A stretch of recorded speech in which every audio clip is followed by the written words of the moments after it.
नमस्कार दोस्तों, बिहार में अंतिम चरण के मतदान के लिए चुनाव प्रचार ख़त्म हो गया और अब असली जो परीक्षा है वो है मतदाताओं की।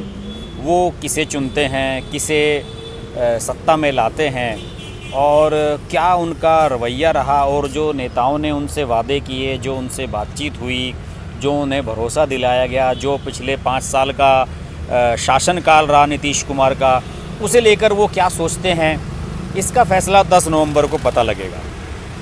और अब स्थिति जो बन रही है उस हालात में ये भी कुछ लोग कह रहे हैं कि बिहार की जनता का जो मैंडेट है इस बार जो है वो स्प्लिट हो सकता है, बिखर सकता है, और ये भी हो सकता है कि इस बार शायद किसी को क्लियर बहुमत ना मिले।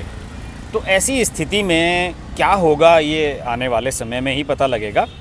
लेकिन इस स्थिति के लिए मुझे लगता है कि मानसिक रूप से नीतीश कुमार तो तैयार हो चुके हैं।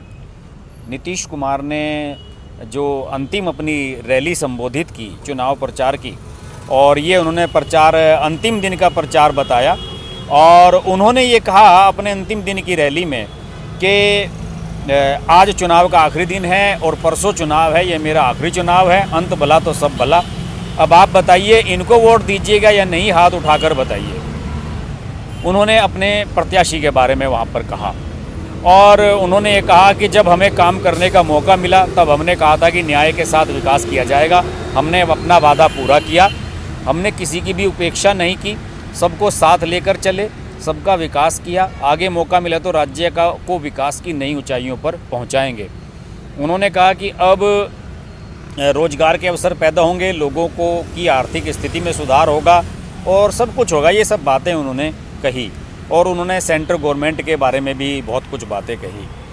दोस्तों, नीतीश कुमार का ये कहना कि ये मेरा आखिरी चुनाव है, किसी को हो सकता है कि चौंका रहा हो, लेकिन मुझे बिल्कुल नहीं चौंका रहा है। और अब वो उम्र के उस पड़ाव पर पहुंच चुके हैं जहां से उन्हें रिटायरमेंट लेना ही था, एक ना एक दिन उन्हें जाना ही था। और उनकी राजनीति का जो उरोज़ है, एकदम जिसे कहते हैं कि एकदम टॉप पीक है, वो हो चुका है। अब इससे बेहतर कुछ नहीं हो सकता। जो आदमी 3 बार बिहार जैसे स्टेट का चीफ मिनिस्टर रह लिया है, उसके पास राजनीति में हासिल करने के लिए मुझे नहीं लगता अब कुछ है। एक समय जब नरेंद्र मोदी को प्रधानमंत्री पद का दावेदार माना जा रहा था और नीतीश कुमार भी एनडीए का हिस्सा हुआ करते थे, तो उस समय तो नीतीश कुमार को प्रधानमंत्री पद का दावेदार तक माना जाता था। तो ऐसे में नीतीश कुमार के पास कुछ ऐसा बचा नहीं जो उन्हें अचीव करना है। और ये बहुत बेहतर होगा कि वो जिस तरीके से उन्होंने बात कही कि मैं संन्यास ले रहा हूँ या मेरा आखिरी चुनाव है, तो इन्होंने मंच से स्वीकार कर ली, बेटर है। इससे पहले कि मतदाता और आपकी पार्टी और आपके हालात, राजनीतिक प्रोस्पेक्ट्स आपको मजबूर कर दें स्टेप डाउन करने के लिए, उससे बेहतर है कि आप अपने आप को हवाले कर दें जनता के। और यही नीतीश कुमार ने किया है। नीतीश कुमार 1977 से राजनीति कर रहे हैं। अपना पहला चुनाव लड़ा था नालंदा की जो हरनौत सीट है, वहाँ से चुनाव लड़ा, और 4 बार यहाँ से चुनाव लड़े। उन्हें 1977 और 1980 में पहले 2 चुनाव में हार का सामना करना पड़ा, जबकि 1985 और 95 में उन्होंने जीत दर्ज की। तो यानी कि लगातार वो काम करते रहे और एक्टिव रहे। इसके अलावा अटल बिहारी वाजपेयी की जो सरकार थी उसमें मंत्री भी रहे केंद्र में। तो नीतीश कुमार के पास मुझे नहीं लगता इससे ज़्यादा और क्या अचीव वो करना चाह रहे हैं। बहरहाल अब जो 2020 जो चल रहा है, मुझे ये लग रहा है कि ये वर्ष कोरोना के लिए तो जाना ही जाएगा। इसके अलावा देश की जो राजनीति है उसमें एक परिवर्तन के लिए भी जाना जाएगा। देखिए, केवल नीतीश कुमार ही नहीं है जो इस लाइन में है। मेरा मानना है कि कमलनाथ, जो कुछ समय पहले तक मुख्यमंत्री थे मध्य प्रदेश के, उनका भी राजनीतिक कैरियर ख़त्म हो चुका है और उनके पास ये लास्ट मौका मिला था। अगर वो मिलकर चले होते ज्योतिरादित्य सिंधिया से और पार्टी में भीतरी असंतोष को कंट्रोल कर पाते तो 5 साल तक चीफ मिनिस्टर रहते और आराम से रिटायर हो जाते।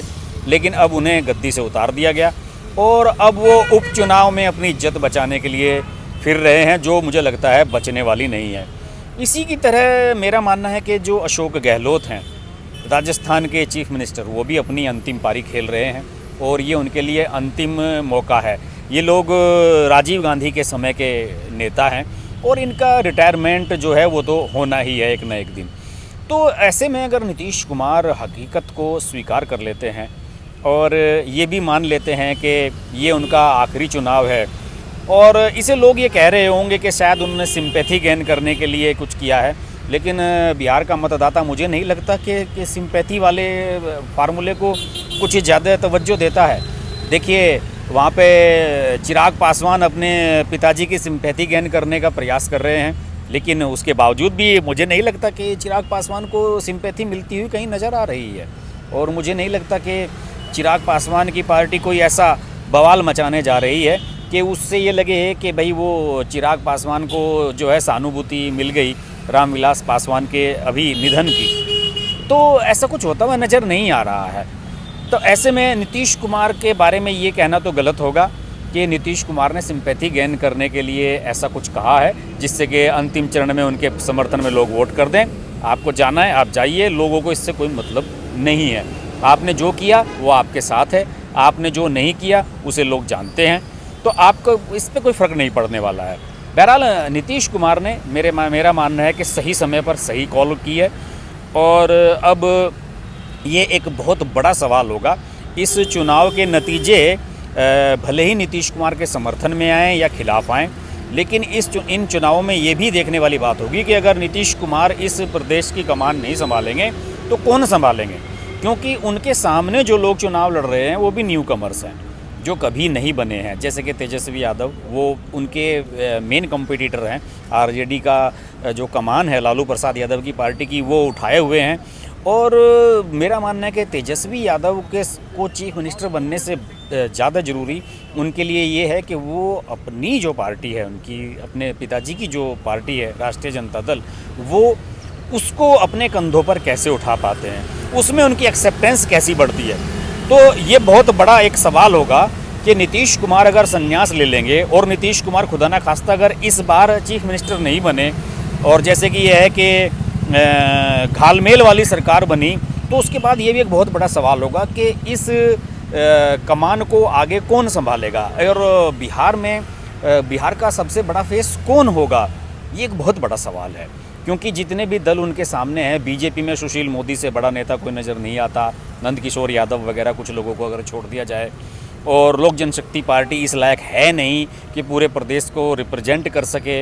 इसके अलावा कांग्रेस बिल्कुल ख़त्म है, और राष्ट्रीय जनता दल अब जो है वो सत्ता हस्तांतरण की स्थिति में है कि लालू प्रसाद यादव से उनके बेटों पर कमान आ रही है। तो ये बहुत बड़ा चैलेंज है, न सिर्फ नीतीश कुमार के जेडीयू के लिए बल्कि बिहार प्रदेश के लिए भी, कि अगर नीतीश कुमार नहीं रहेंगे तो फिर आगे बिहार में कौन सबसे बड़ा लीडर बन के सामने आएगा। बहरहाल 10 नवंबर को इसमें से काफ़ी सवालों के जवाब मिलेंगे, और हम इस बारे में बात करते रहेंगे, बिहार की राजनीति को डिस्कस करते रहेंगे। देखते रहिए हर्ष की बात लाइव। नमस्कार। अगर आपको हमारी वीडियो पसंद आई तो वीडियो को लाइक करें, चैनल को सब्सक्राइब करें और नोटिफिकेशंस के लिए बेल आइकन को प्रेस करें।